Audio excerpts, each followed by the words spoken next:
দেখতে পাচ্ছেন এখানে অ্যাটাকিং ফিল্ডিং নিয়ে আসা হয়েছে, কোনোভাবে সিঙ্গেল রানটা কিন্তু দিতে চাইছেন না।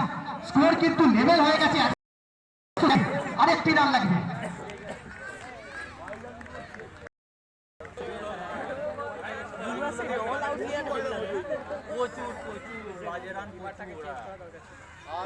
এইখান থেকে যদি বোলিং সাইড টিম 7টি উইকেট করেছে, 9টি উইকেট করতে পারে, তারপরে 2টি উইকেট যদি দিতে পারে এই রানের মাথায়, তাহলেও কিন্তু বোলিং সাইড টিমের জন্য পুরস্কার থাকবে।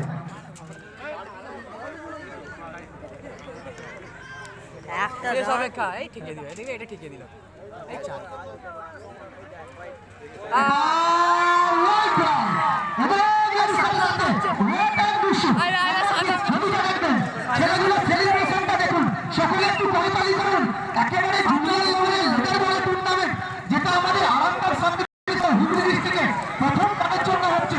ম্যাডি ভাই কি বলবে এগুলো কি? এত সুন্দর খেলা, এত সুন্দর সেমিফাইনালের দর্শক। একদমই জুনিয়র ক্রিকেটকে এতটা উৎসাহ দেওয়ার জন্য আমরা অসংখ্য ধন্যবাদ জানাই শাহবাগ স্পোর্টিং ক্লাবকে, এবং অবশ্যই যার মস্তিষ্ক প্রস্তুত এই ক্রিকেট টুর্নামেন্ট তিনটি পাত্রকে আমরা আন্তরিকভাবে ধন্যবাদ, ভালোবাসা ও শুভেচ্ছা জানাবই, কারণ তিনি